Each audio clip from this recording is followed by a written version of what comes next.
Preciso de ajuda. Tenho 23 anos, 1,97 m e 88 kg. Não consigo ganhar peso de jeito nenhum. E nunca usei recursos ergogênicos. Já fiz dieta de 5.000 calorias para mais. Estou com o início de gineco. O que devo fazer para ganhar peso e volume? Eu vou melhorar essa pergunta de quem? Tiago Guimarães. Tiago Guimarães. Vamos falar sobre metabolismo. Por que algumas pessoas consomem 5.000 calorias com um basal de 2.000 e o cara não sobe 1 quilo? Sendo que a regra do superávit calórico seria ele consumir aí, 2.500, 2.800 calorias. Um ectomorfo, ele já tem um problema, ele é uma pessoa hiperativa. Você já viu, o ectomorfo é hiperativo, ele não fica parado. Ele vai conversar com você, ele anda para um lado, ele anda para o outro, ele mexe o pé, ele mexe uma coisa, ele gesticula. Ele já é uma pessoa extremamente ativa.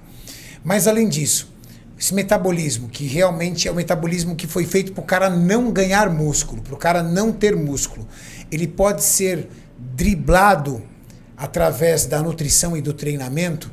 O que fazer para tapear um metabolismo desse tão acelerado?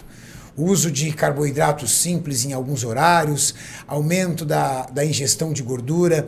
Como fazer para que um metabolismo tão acelerado comece a responder a dietas tão calóricas? Cara, assim, eu acho que a primeira coisa que a gente tem que fazer aí, Renato, é primeiro estabelecer qual que é o gasto calórico desse cara. Então, assim, a gente fala, o basal dele é tanto, mas será que é isso mesmo? Eu acho que a melhor forma, então, de você ter uma forma mais assertiva de você trabalhar com esse indivíduo, faz uma calorimetria, pelo menos nele. Essa é que funciona, né? Faz uma calorimetria indireta, faz um DEXA para ver realmente qual que é o percentual de gordura dele. Tira qual que vai ser o gasto energético dele com base nisso, e aí sim elabora um programa. Porque, assim, todas as equações preditivas que a gente tem, Harris-Benedict, FAO-MS... Tinsley, são subjetivas, né? Isso, exatamente. Elas são super ou subestimadas. Então, não adianta eu querer usar uma equação, por exemplo, equação de Cunningham para um cara, por exemplo, que tem um percentual de gordura super alto, né? Ou então usar um Harris-Benedict para uma pessoa que é muito magra. Puta atleta, ou então muito magra. No fim das contas, a gente pode até trabalhar com elas, contanto que você tenha o bom senso, né, de adequar ali uma das variáveis que a gente chama de fator de atividade. Né? Então, assim, às vezes o cara está lá calculando por uma dessas equações e o fator de atividade que ele está usando é subestimado ou superestimado.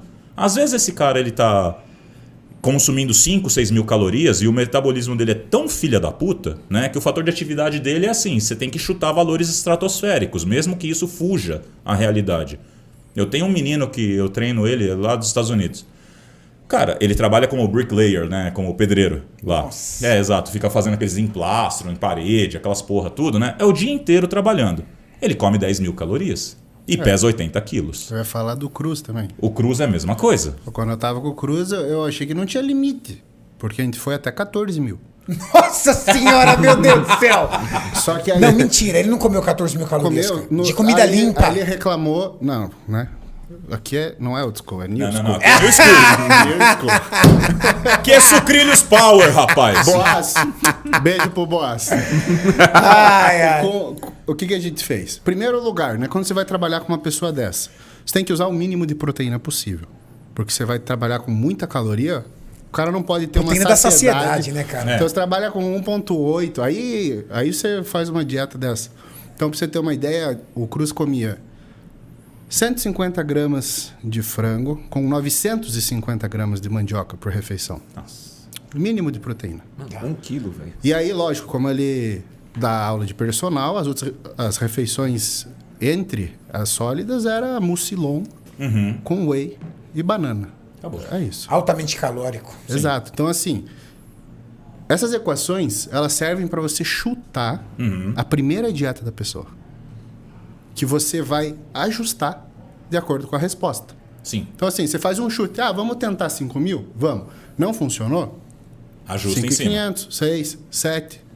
10. Ou seja, existem metabolismo que não tem jeito. O cara tem que comer feito um louco mesmo. Sim. Isso vai depender muito do ambiente hormonal, que nem a gente estava falando, né? Não posso afirmar o que esse indivíduo, né, que mandou a pergunta tem que fazer sem ter antes um screening hormonal dele, metabólico. Às vezes a sensibilidade à insulina dele tá uma merda, Né? Então ele está comendo e não está tendo aproveitamento nenhum. Não está jogando nada para dentro da célula. Às vezes a resposta adrenérgica dele é ruim, a resposta tireoidiana dele é ruim. Muito ao contrário do que as pessoas pensam, os hormônios da tireoide eles não estão relacionados somente com os processos de oxidação, perda de gordura, aumento na capacidade oxidativa. Não é uma tireoide que só atinge no gordo. Não, a tireoide ela participa ativamente dos processos de hipertrofia. Então, se você está ali com níveis baixos, se você está ali um hipotireoideu, por exemplo, você não vai ter um processo hipertrófico adequado, como, por exemplo, um indivíduo que tem uma tireoide funcional. Por isso que eu falei agora há pouco questão do GH, que o GH ele vai ser um diferencial no indivíduo que tem uma tireoide com níveis funcionando em níveis adequados, ou, né, no caso, o indivíduo que usa altas doses de GH, automaticamente se torna um indivíduo com hipotireoidismo. Então ele é obrigado a fazer a complementação com hormônios da tireoide também. Então veja a polifarmácia e a bola de neve que acaba se tornando para poder fazer o uso destes recursos. Sim, e hiperglicêmico. E hiperglicêmico. Aí entra mais a insulina. Aí pode entrar a insulina. Mas posso te falar uma coisa interessante? Agora já virou merda. Sabe uma coisa que eu tenho observado muito? Mesmo os indivíduos utilizando o GH, a resposta deles, né, a resposta glicêmica deles não se torna tão prejudicada quando, evidentemente, tem que ter um treino adequado, sim, mas principalmente quando os níveis de hormônios tireoidianos deles estão muito funcionais, estão bem elevados ali com relação, por exemplo, à fração livre, principalmente do T3.